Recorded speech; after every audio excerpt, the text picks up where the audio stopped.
night of April 20th, 2010 is one that will never be forgotten in a hurry. For this was the night when the worst disaster international waters had ever witnessed changed the world forever. Barely 2 hours to midnight, an oil rig exploded into ghoulish flames that incinerated everything in its wake. But what everyone thought to be the worst thing that could happen turned out to be just the beginning of a cataclysmic tragedy that would continue to ravage the world till today. This is the story of the Deepwater Horizon oil spill, the largest marine oil spill in world history. Good afternoon, everyone, and thank you for joining us today for this critical discussion. The Deepwater Horizon oil spill, which occurred just a few months ago, has become one of the largest environmental disasters in recent memory. The oil spill has had a devastating impact on marine ecosystem, coastal communities, and the livelihood of countless people who depend on the Gulf of Mexico. Today, we have gathered a group of different representatives who all have unique views on this crisis. We will hear from leaders at BP, officials from the US government and Coast Guard, environmental recovery experts, and affected communities members. Let us begin by hearing from BP Chief Executive Tony Hayward. Mr. Hayward, the public is eager to understand BP's response and commitment to this recovery effort. Hello and good afternoon, everyone. I'm Tony Hayward, Chief Executive of BP. Thank you all for being here today as we address the devastating event unfolding in the Gulf of Mexico. First and foremost, I want to extend my deepest condolences to the families and friends of those who tragically lost their lives in the explosion on the Deepwater Horizon.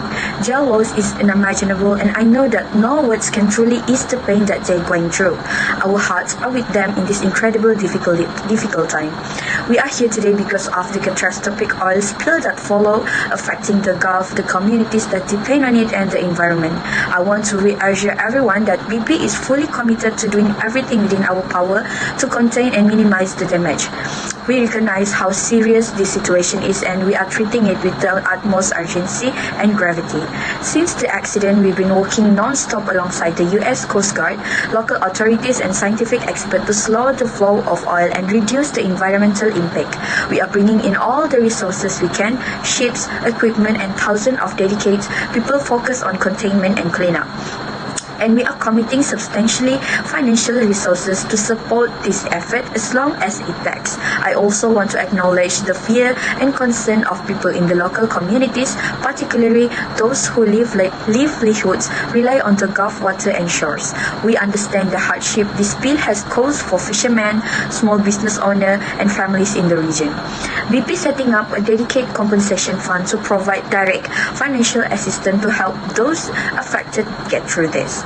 While we focus on containing the spill and addressing its immediate impact, we also recognize that this tragedy raises long-term questions about safety, oversight, and accountability.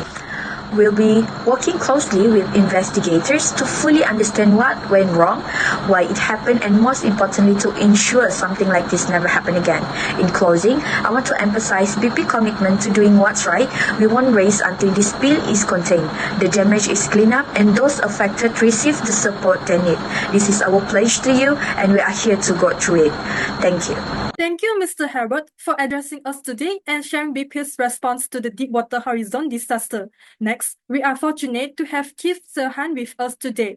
Mr. Keith, could you please share with us some of the key measures you and your team implemented during the cleanup efforts and how you coordinated with local communities and organizations? Hi, good afternoon to everyone. I'm Kay Shihans, the PD Incidents Commander during the Deepwater Horizon oil leak. Okay, so at the time I was in charge of crisis response operations. I'm at holding the spill spread and planning an effective cleanup.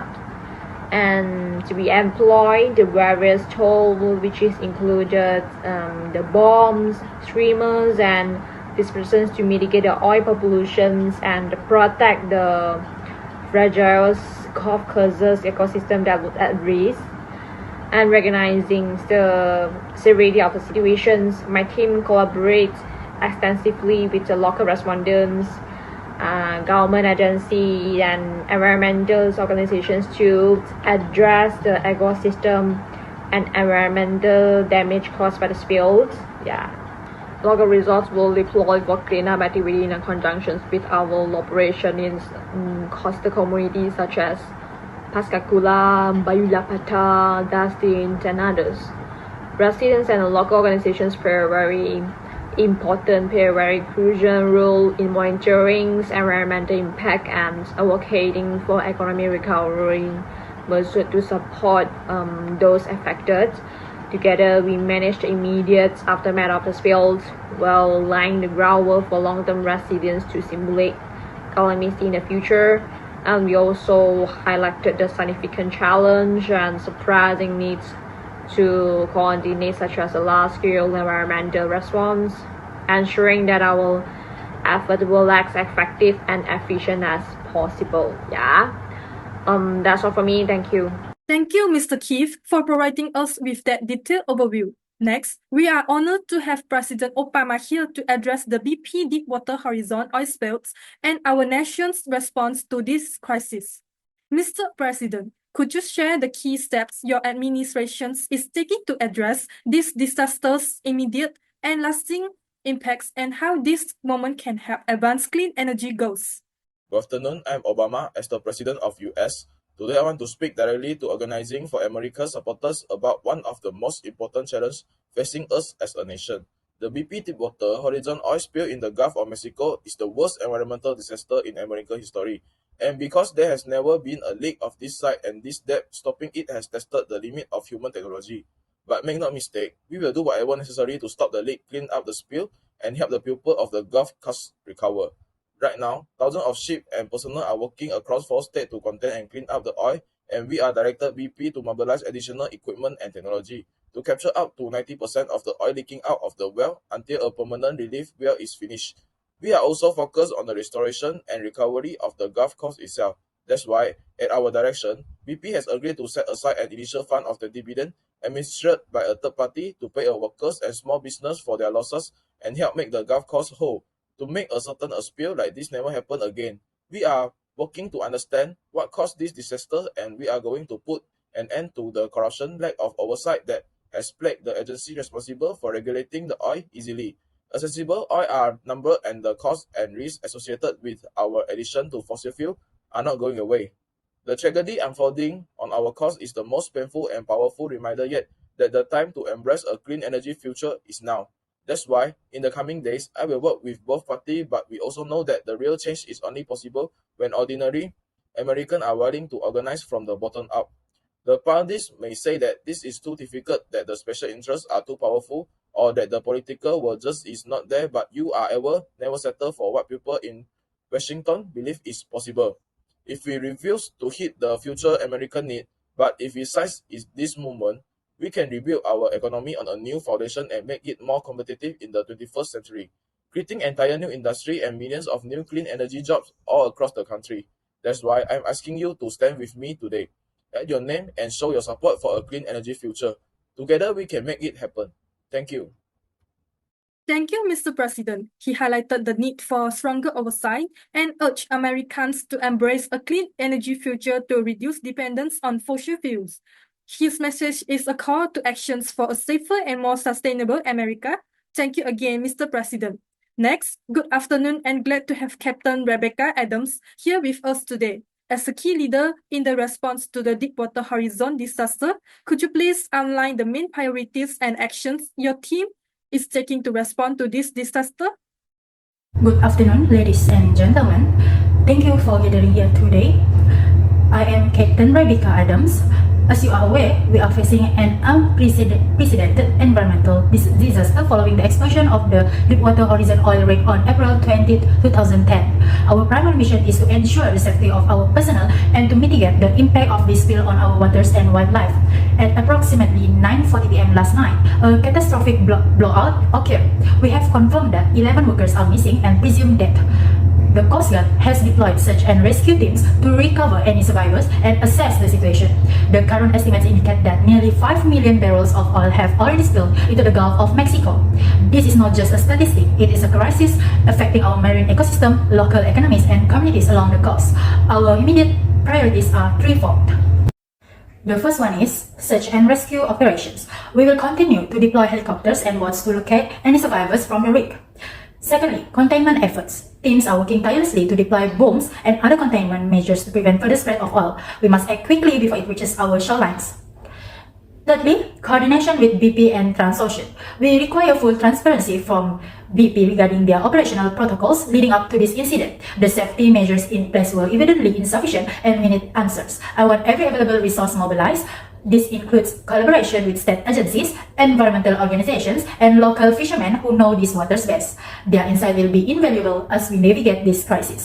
We cannot afford to let this disaster worsen. The implications for our environment and economy are dire. We owe it to those lost on that wreck, their families, and every citizen who depends on these waters for their livelihood. I understand your concerns regarding the environmental impact of this spill. I assure you that we are doing everything within our power to contain it. Our teams are on the ground, in the air, and at sea working round the clock. This is a moment for unity. We must come together as a community, government agencies, private companies, and environmental advocates to address this disaster head-on. We will keep you updated as more information becomes available. Thank you for your commitment to reporting this critical situation accurately.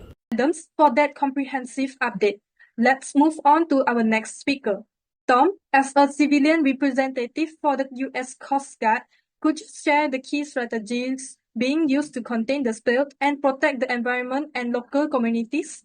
Good afternoon everyone and thank you for being here. My name is Tom Richards and I'm serving as the civilian representative for the US Coast Guard. As you know, we are dealing with the unprecedented Deepwater Horizon spill and we are currently working around the clock with federal, state and local partners to contain and mitigate the impact of this spill on the Gulf of Mexico and surrounding coastlines. Let me start by saying that our top priorities are the safety of the public and our response teams, as well as minimizing environmental damage. Our teams are working to capture and contain as much of the oil as possible before it reaches shorelines. Our immediate focus includes stopping further discharge from the well and protecting sensitive habitats. We are utilizing both proven and innovative methods such as dispersers to break down the oil, controlled burns where possible, and continuous deployment of booms along affected coastlines to contain the spread.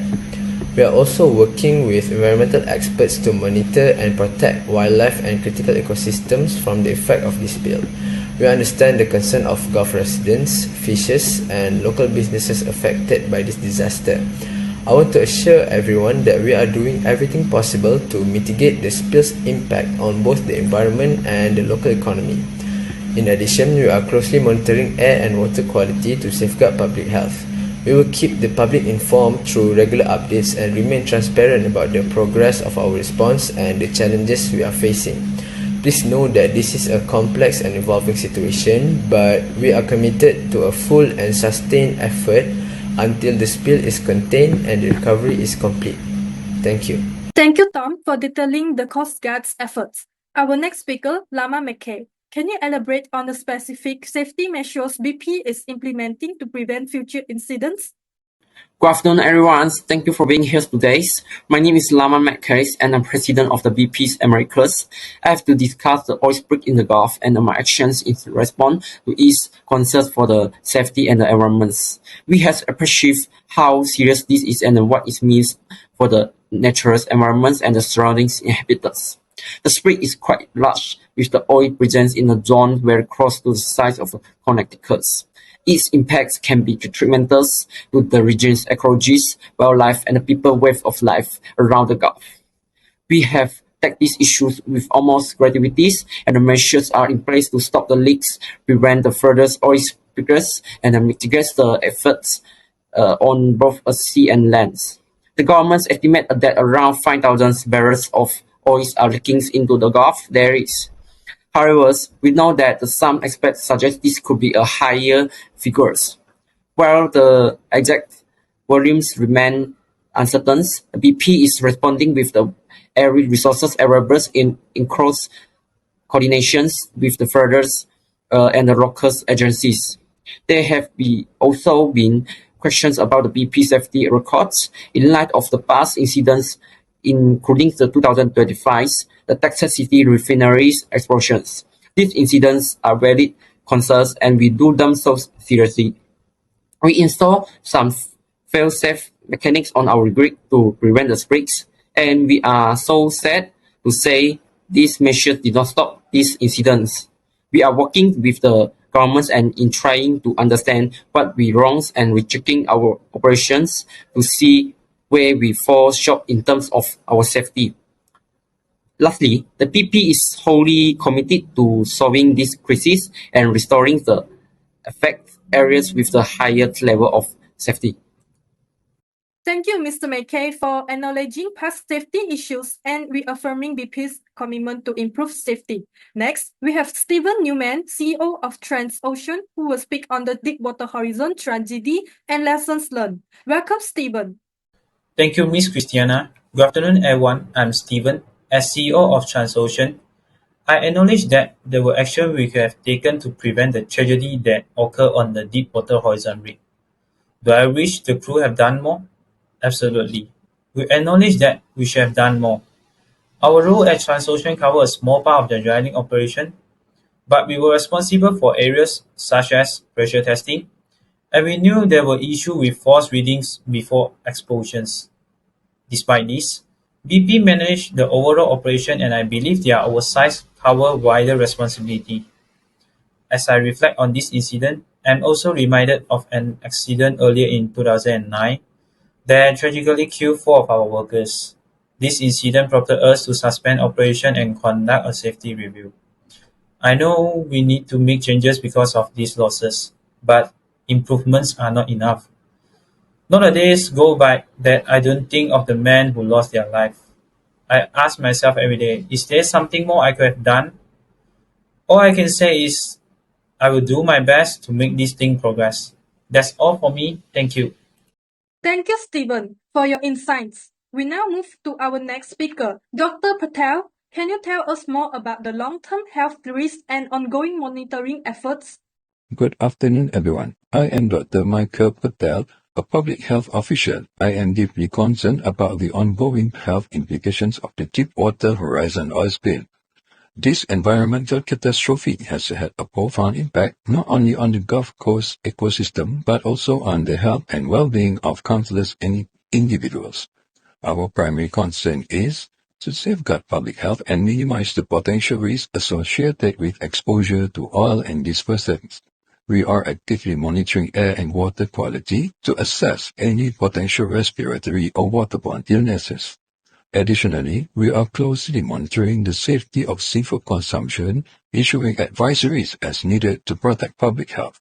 Individuals with pre-existing respiratory conditions, such as asthma or allergies, should take extra precautions and consult with their healthcare providers. It is crucial to avoid contact with contaminated water and to follow any specific guidelines issued by local health authorities. It is important to recognize that the oil spill has not only affected physical health, but has also had a significant impact on mental health. The stress and anxiety caused by this disaster can be overwhelming, as resulted in death of 11 oil industry workers. Physical and mental health effects have been reported and are closely related in disaster contexts. We encourage individuals to seek support from mental health professionals if needed. While we are actively monitoring short-term health impact, we are also committed to study the long-term health effects of exposure to oil and dispersants, including cancer risk and neurological disorders. As more information becomes available, we will continue to provide and update guidance to the public. Thank you. Thank you, Dr. Patel. Susan, can you share some of the challenges you have faced while working on rehabilitating marine life and ecosystem after such a significant disaster? Good afternoon, everyone. I'm Susan Rivera, a marine life recovery scientist involved in the efforts to assess and rehabilitate the affected marine ecosystem following the oil spill. I make up the assessment of impact on marine life and lead extensive field research to assess the immediate effect of the oil spill on various marine species. This involved conducting surveys and sampling in impacted areas to collect data on species diversity, population density, health status. I analyzed collected data to understand the short-term and long-term impacts of the oil exposure on marine ecosystem. This included examining the bioaccumulation of toxins and assessing habitat degradation. I make the utmost efforts to work to rehabilitate habitats like coral reef, seagrass beds, and coastal marshlands affected by oil explosion. These include projects such as coral transplantations, seagrass repainting, and oyster reef restorations. I also participate in wildlife rehabilitation programs. I am contributing to efforts to rehabilitate affected wildlife, including organizing rescues and rehabilitation facilities for oil animals, particularly birds and sea turtles, and releasing them back into the wild once they are stabilized. Thank you for your important work, Susan. Our next speaker, Holloway. Can you tell us more about the long-term effects you are studying and the potential impact on the local ecosystem? Good afternoon. I am Joanne Holloway, a research physical scientist from U.S. Geological Survey.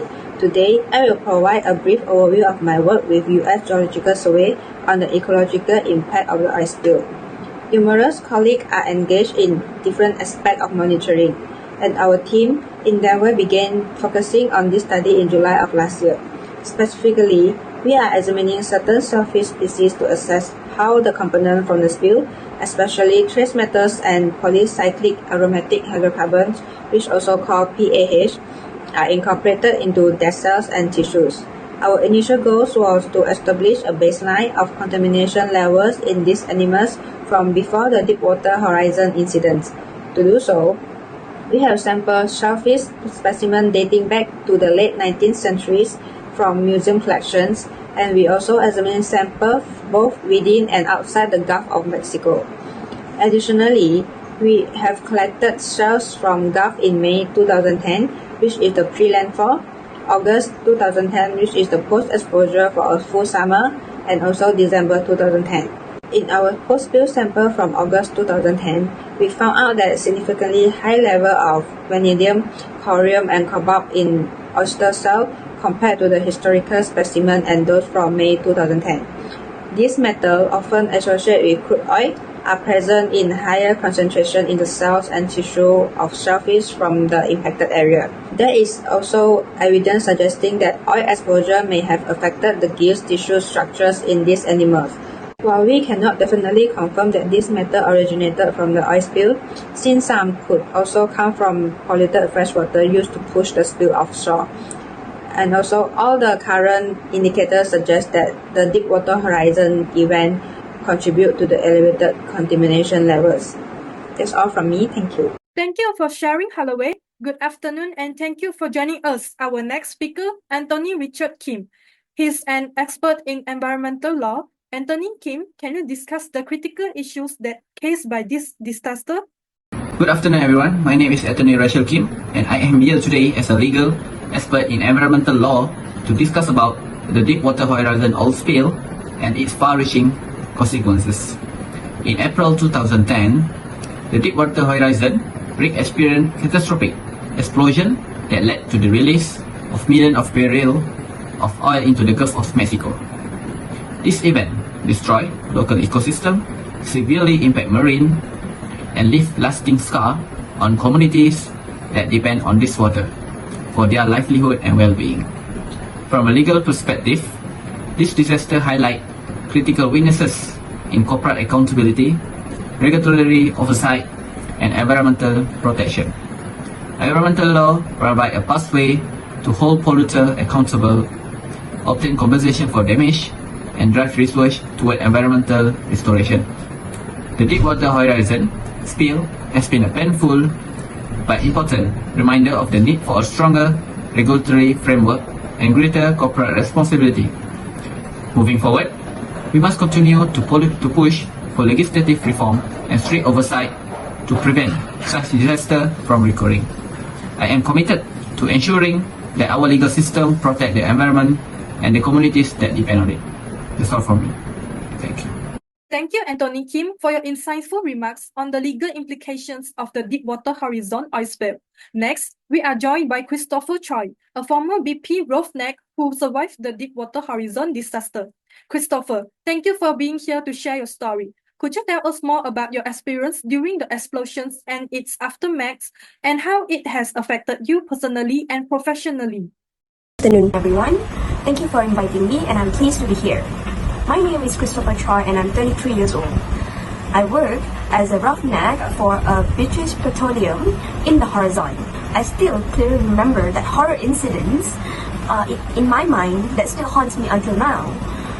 On April 20, I just ended my 12-hour shift around 11:30 a.m. and I had a hard time to sleep. And finally, able to get to bed at 6 p.m. Around 10 p.m., I was awake by a loud bang noise. Boom! So I sat and thought in the dark room, trying to figure out what was just happened. The second explosion happened. Boom! I was shocked and thinking it was an earthquake. It was a chaotic moment of people screaming and running to evacuate. People jumped off the rig to save themselves from the extreme heat of the fire. After waiting on the boat for about 6 to 7 hours, only 127 were on board and 11 remain missing. One of the moments that I regretted the most in my life is to obey my lawyer to sign a form that was given by the Coast Guard saying that I'm safe without any injuries. When I tried to sue my company, they used the form that was signed by me against me, and there is nothing I could do, but the trauma in me still haunting me. I felt unfair to the government. I just think that they should at least be responsible for my medical treatment. Thank you, Christopher, for sharing your harrowing experience. Our next speaker, Mark Thomas. Could you describe what the scene was like on the ridge during the explosions and how you managed to escape? Good afternoon. I'm Mark Thomas, one of the survivors in the incident of the Deepwater Horizon oil spill in 2010. I will never forget that feeling, that sickening rumble beneath my feet, like the entire ride was coming apart from the incident. When the alarm first sounded, I thought it might just be another drill, but then I feel this deep, powerful rumble and the whole ride seemed to shake. Suddenly, there was thick smoke and heat all around, and flames were climbing up the deck. People were shouting, running for safety, and everything became a blur. I barely remember getting to the lifeboat, just the rush to clip on my harness as the fire roared behind us. As we drifted away, I looked back and saw the ride engulfed in flames, a place I'd worked for years now burning against the dark sky. The Deepwater Horizon incident was a tragic reminder of the risks and responsibilities that come with offshore drilling. It highlighted critical failure in safety protocols, equipment maintenance, and emergency response planning, which ultimately cost life and caused devastating environmental damage. This disaster underscored the need for stricter regulation, improved safety measures, and accountability within the oil industry. Moving forward, it served as a powerful call to prioritize worker safety and environmental protection to prevent such a catastrophe from happening again. Thank you, Mark, for your thorough explanations of the response efforts to this disaster. Thank you for being here today, Janet. We understand this is deeply personal for you. Could you briefly share your thought on what you believe needs to change regarding corporate responsibility and worker safety? Good afternoon. My name is Dana Woodson, the representative of the family of the victim in the Deepwater Horizon oil spill 2010 accidents. As a sister, I want to express my disappointment for what happened to my brother. And what made me more angry is made me wonder what if it was their son, their brother out here. You know what would they say? Still, I have no explanation. It is hard knowing that he is not ever going to be here with us. And our life will never be the same again. I am so disappointed with the management of the BP company for not providing the best safety feature, and it became a worse accident toward the ship. Thank you, Janet. The families affected must be at the forefront of the conversations on safety reforms. Next, Mike, as the Chief Electronic Technician, can you share your insights on the role of cost-cutting measures and their impact on the safety of the ridge operations? Good afternoon. I am Mike Williams, and it is an honor for me to speak about my comments and opinions regarding this devastating incident. As the Chief Electronic Division, I played a huge role in ensuring the safe operation of the rig and everyone in there. It was my utmost responsibility. Until today, I could still feel the remorse whenever the date is brought up. I knew those systems inside and out. However, my team and I might have overlooked and oversaw the reliability of the electric and safe system, which includes the alarms, the sensors, and the blowout preventer system. It really frustrates me that me and my crew have been handling maintenance on time, yet there are a few necessary repairs that have been delayed due to cost-cutting measures. Reality is, there were limits from existing systems and protocols. We were running on a tight budget, cutting corners here and there, and it really showed. Budgeting, staffing, and equipment maintenance decisions were often influenced by cost-cutting measures rather than safety procedures. If you want to know, production was actually the real focus, and we had no control over certain operations or corporate decisions. Thank you. Thank you, Mike. Your insights highlight the need for stronger operational oversight and a commitment to safety over profits. Let's move on to our next speaker, Mike Reynolds, a lifelong fisherman whose life and livelihood were profoundly affected by the disaster. Mike, could you share how the splits impacted your communities? Good afternoon, ladies and gentlemen. My name is Mike Reynolds, and I thank you and I appreciate your presence today. On April 20, 2010, everything changed for me and countless others in our community. That day, when the rig exploded and oil began to pour into our waters, it felt like a nightmare unfolding. I've spent my entire life fishing in these waters. It's just not my job, it is who I am. The spill devastated our local economy when they closed fishing areas and to protect the marine life. It wasn't just fish that disappeared, it was our way of life. I lost nearly 70% of my income that summer. Many of my friends and fellow fishermen faced similar struggles. We had to rely on savings and support from family just to get by. The environmental impact has been profound. In the years since the spill, we've seen a very dramatic declines in fish populations and changes in marine ecosystems. This disaster has taught us many lessons about safety and regulation in offshore drilling. We cannot allow this to happen again. We need stricter oversight and accountability for companies operating in our waters. Our livelihoods depend on it. Thank you for listening to my story today. I hope the company can work hard to solve this problem. Thank you, Mike. Ms. Alvarez, could you tell us more about the challenges in rebuilding trust and bringing visitors back to the Gulf Coast? Good afternoon, everyone. I'm Karen Alvarez, a tour operator during the Deepwater Horizon oil spill in 2010. I would like to share what the economic impacts to tourism after the 2010 BP Deepwater Horizon oil disaster in the Gulf of Mexico. The Deepwater Horizon oil spill had a significant impact on the tourism sector in the affected areas, particularly in Louisiana, Mississippi, Alabama, and Florida. The oil spill led to the closure of many beaches, fishing areas, and other tourist attractions, resulting in a decline in tourism revenue. Analysis found that tourism significantly declined after the spill, even in neighboring Gulf states that were largely oil-free on their beaches. Hotels and restaurants throughout the Gulf experienced difficulty booking events, and Internet search analytics show a marked decrease in tourism interest in the region. Leisure visitor spending in Louisiana alone dropped by $247 million in 2010, with a total loss of $422 million over 3 years. Because of this, many of our customers cancelled their trips to the Gulf Coast due to concern about the oil spill's effect on the environment and wildlife. We urge the responsible parties to take immediate action to clean up the spill and restore the affected areas. The oil spill has significantly declined bookings for our tours, which has had a major impact on our revenue. We estimate that our business has lost tens of thousands of dollars in revenue due to the spill, and we are concerned about the long-term effect on our business and the local economy. We urge the government and other organizations to provide support and compensation to businesses like ours that have been affected by the oil spill. This could include financial assistance, marketing support, and other forms of aid to help us recover from the impacts of the spill. Thank you. Thank you, Ms. Alvarez. We now have Fatima Hassan from the United Nations Environment Programme, which is UNEP, to share her thought on the environmental impact of the spill.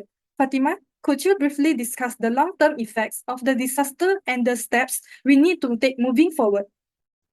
A very good afternoon to all who attended this conference. I'm Fatima Hassan, the representative of United Nations Environment Programme, UNEP. We can clearly see that this incident gives a great impact to the environment. The oil leaking and explosion happened in the Gulf of Mexico, which it covers approximately 41 miles or 66 kilometers off the coast of Louisiana. Is believed to have caused serious and long-lasting damage to the environment. The explosion and the burning of the leak will not only affect marine life, but also affect the food chain as well as the beaches nearby, as the methane gas released from the burning is extremely harmful. The remaining oil will also get the sea polluted, and it will lead to a great cost in cleaning the oil in the sea. Indirectly, it will damage the economy. To execute the restoration of this incident towards the environment and economy, great effort and cooperation of related bodies is a must. Prevent is always better than cure. This incident gives us an insight into how we should prevent the occurrence of a similar incident in the future and how to deal with it if the same incident happens again. A strong policy and framework needed to be established to deal with the problem. We will make further efforts to build a better and stronger policy and framework with the collaboration of the related specialists to get rid of the tragedy in the far future. That's all from me. Thank you. Thank you, Fatima, for highlighting the critical need for stronger policy to prevent such disaster in the future. Next, we have Dr. Melanie Beasley, a postdoctoral research associate at the University of Alabama, who will share her study on the microbial response to oil contaminations in Alabama's coastal masses after the Deepwater Horizon spill. Welcome, Dr. Melanie. Good afternoon, everyone. My name is Melanie. I am a postdoctoral research associate in biological science of University of Alabama.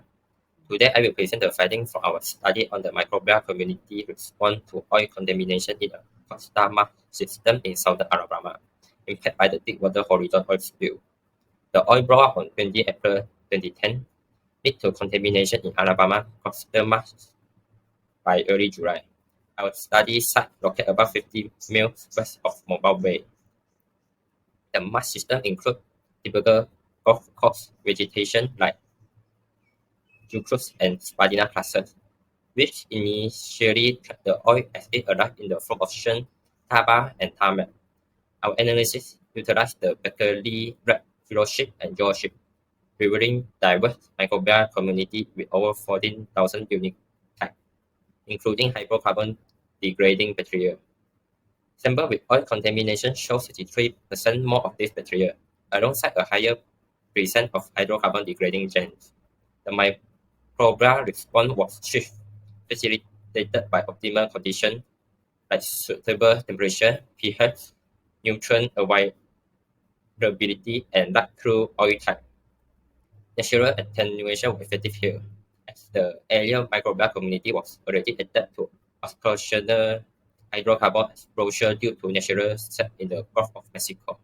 Thus, the existing micro degraded the oil efficiently without overwhelming the system. Our study concluded that national attenuation successfully addressed oil contamination at this site, highlighting the resilience of adapted microbial communities in mitigating environmental impact of oil spill. Thank you, Dr. Melanie, for their insightful presentations on the microbial response to oil contaminations. We will now proceed to our next speaker, Professor Chase. Can you expand on the long-term consequences this spill might have on the local food chain and ecosystem? Good afternoon, everyone. I'm Professor Linda Chess and also an educator of environment issue. Today, I'm going to talk about how the Deepwater Horizon oil spill happened in 2010 affect the environment.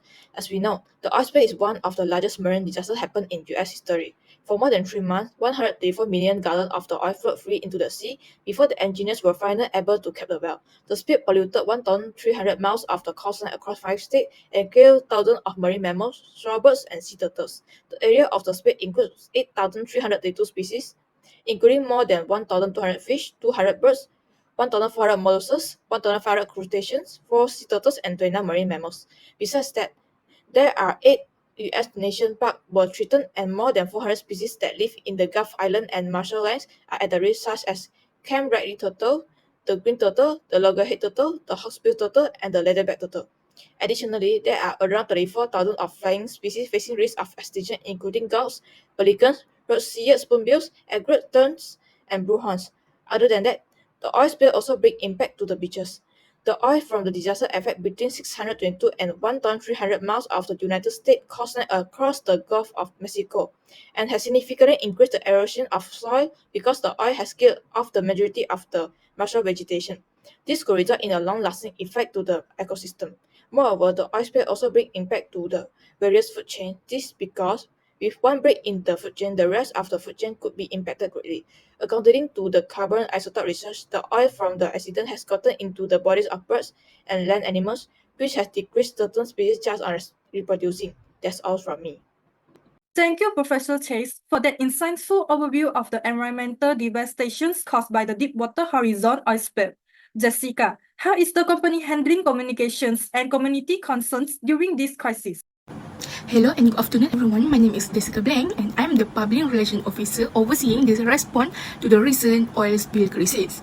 We recognize the profound impact this incident has on local communities and the surrounding ecosystem. And I want to assure you that we are treating this situation with the utmost seriousness. In response to the spill, we have mobilized a dedicated team of experts who are currently assessing to the damage and coordinating cleanup efforts. These include the development of containment bombs and collaborations with environmental specialists to mitigate future impact. Our communities to transparency means that we are focused on providing accurate and timely information to the community and the media. To facilitate open communication, we will be organizing a public information season where residents can voice their concern and ask questions directly.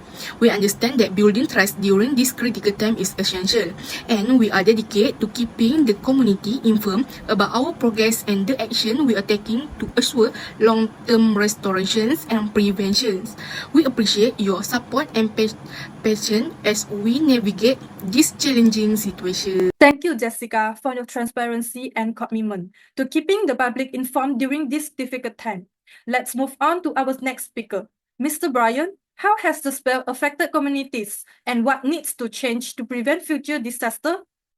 Good afternoon, everyone. Thank you for having me. My name is Brian Wilson. The spill had devastating effect on the environment and local communities. There's been a long road to recovery for many affected by it. Many communities are still grappling with the economic losses, loss of livelihood, and health concerns related to the spill. The litigation process has been lengthy, leaving many feeling frustrated and unheard. There have been settlements, but the question of the true accountability remains. It's crucial for the company to take responsibility to prevent the future disasters. We need stricter regulation and better emergency response plans. Protecting our environment must be a priority to ensure this doesn't happen again. Thank you, Mr. Brian, for emphasizing the need for accountability, stronger regulations, and better emergency planning to protect communities and the environment. We appreciate your insights. Tom, what were the key legal lessons learned from this disaster? Good afternoon, everyone. I am Don Wen, and I was an environment lawyer during the Deepwater Horizon oil spill. Today, I would like to talk briefly about the impact of this disaster and our responsibility as the legal profession. The Deepwater Horizon oil spill was an unprecedented environmental disaster. Approximately 5 million barrels of gross oil spilled into the Gulf of Mexico, devastating marine ecosystem, coastal economy, and even the livelihood for thousands of families. This has resulted in a larger number of marine life, such as the potatoes, bird, and cat, struggling in the toxic oil and the larger area for mangroves and wetlands being polluted. The effect for these environmental traumas can last for several years or even longer.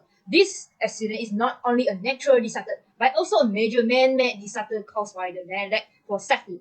We found that the PP and the company concerned had made serious oversight in equipment testing, emergency plan, and so on. This accident reminds us that not only the economy, development, and corporate profit are of the paramount importance. Corporate responsibility for the environment must also be given the top priority.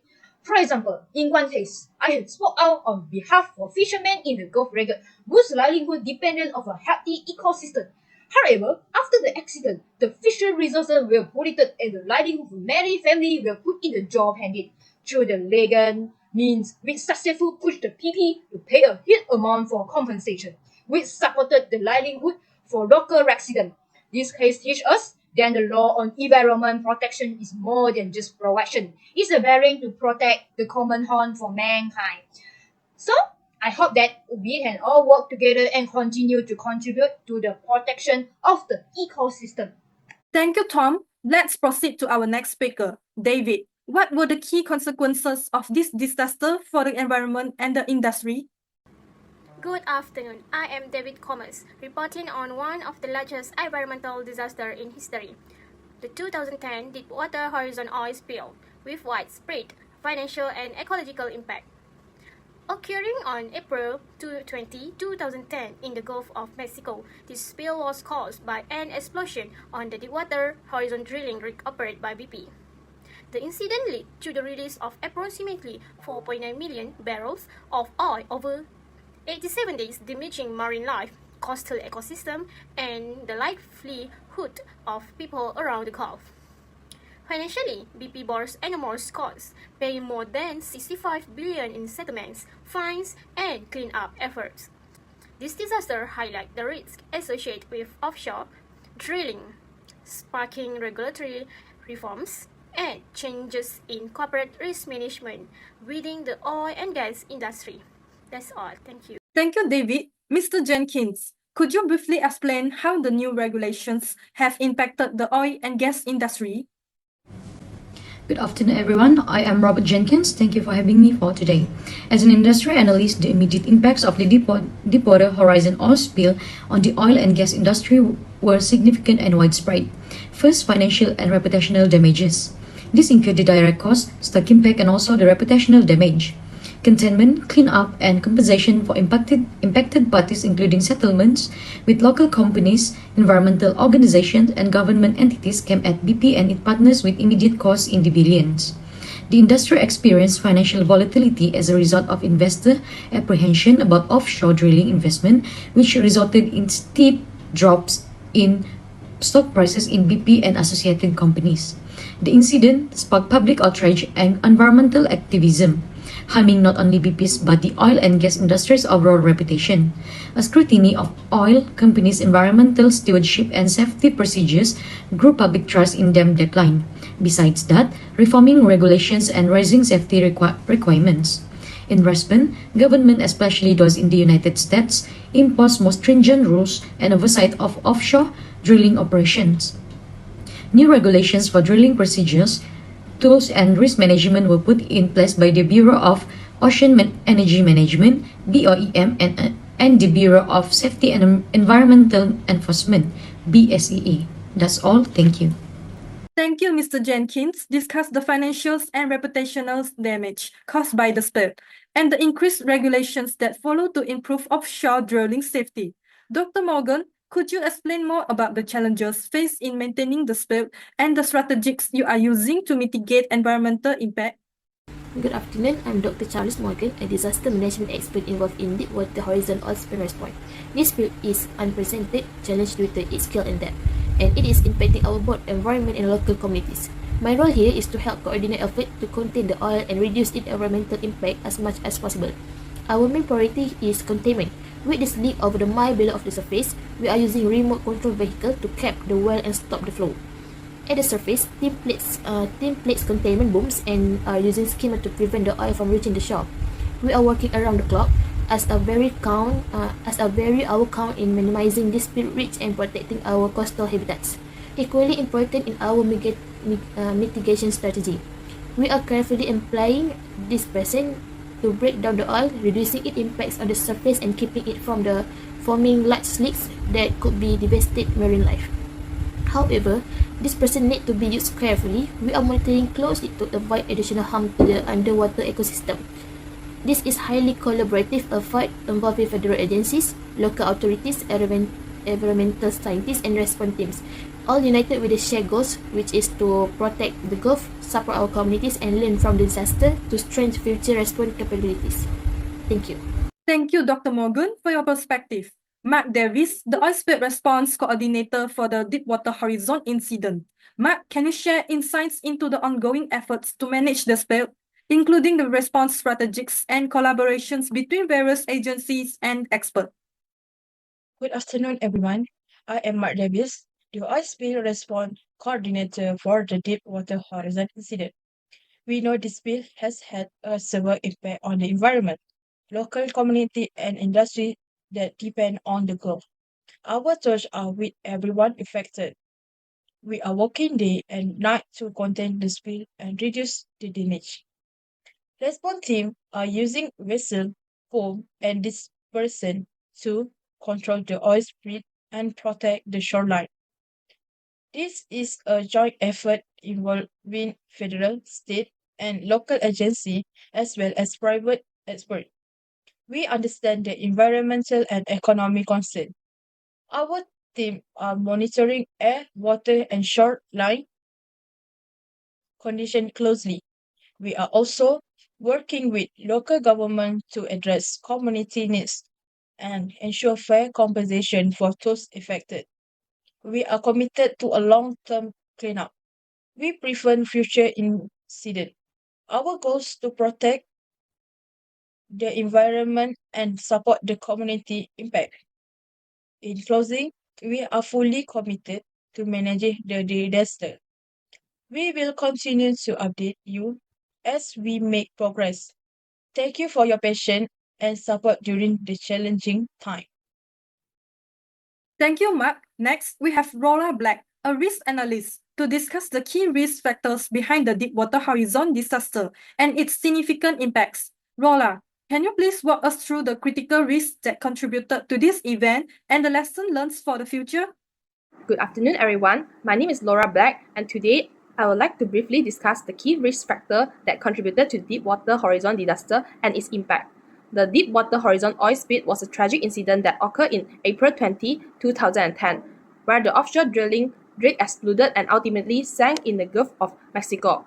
This event led to the largest environmental disaster in the history, releasing approximately 4.9 million barrels of oil into the ocean over 87 days. From a risk analysis perspective, several critical factors contributed to this disaster. First, there was a significant breakdown in safety product and risk management. Key warning signs were ignored and essential prejudice tests on the management were misinterpreted and disregarded, leading to a catastrophic blowout. Additionally, there was an inadequate preparation for the Deepwater blowout event in this magnitude. Response plans were not equipped to handle a spill of scale, and containment efforts were delayed and ineffective, amplifying environmental and economic damages. The cost of these damages reaches an estimate 67 billion, impacting marine ecosystem, local industry, and communities along Gulf Coast. Finally, the Deepwater Horizon disaster underscored the need of improved regulatory oversight. Risk assessments must be dynamic, with robust emergency preparedness measures and regular audits to ensure compliance. This strategy was a wake-up call for the industry, reminding us of the importance and rigorous risk management, adherence to the safety protocols, and the necessities of contingency plan. As we move forward, it is crucial that we apply this lesson to prevent similar catastrophes. Thank you. I'll pass it to the moderator. Thank you, Laura. Thank you, Ms. Julia, for your insights and company supports in this crisis. Could you elaborate on how Jupiter Insurance plans to advocate for enhanced risk management practice within the industry? Thank you, Ms. Christiana, and good afternoon, everyone.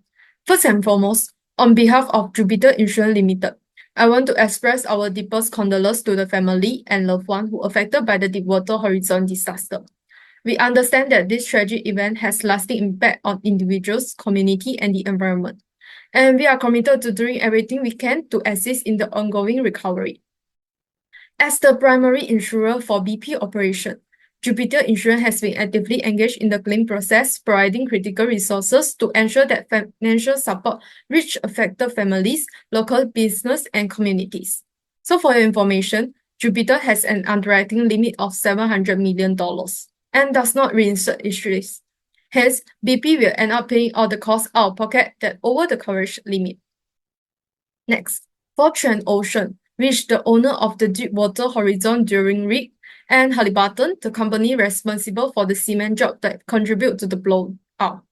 They both have the insurance coverage that help them to cover their portion of their legal costs and the damage. which under the property and liability insurance. On top of that, oil spill liability and environmental remediation costs are also insured under marine insurance according to OPA 1990. Hence, the insurance industry is forecasting a loss of up to $3.5 billion. Lastly, this event has underscored the importance of robust risk management in the offshore industry. In response, Jupiter Insurance is advocating for industry-wide improvement in safety standard and risk assessment, which to prevent such incidents in the future. We stay committed to seeing this process through with transparency and compassion. So thank you for your time today, and that's all from me. Thank you for highlighting the role of insurance in addressing this tragedy. Your efforts in ensuring financial supports and advocating for improved safety measures are commendable. Let's move on to our next speaker. Da, can you elaborate on the steps BP has taken to manage the impacts of this disaster and ensure such incidents are prevented in the future? Good afternoon, everyone. I am Dr. Sutles as a BP official. I acknowledge the Deepwater Horizon oil spill of 2010 as one of the most challenging moments in our company's history. The incident led to significant environmental, economic, and social impacts with devastating effects on the Gulf of Mexico's ecosystem and local communities.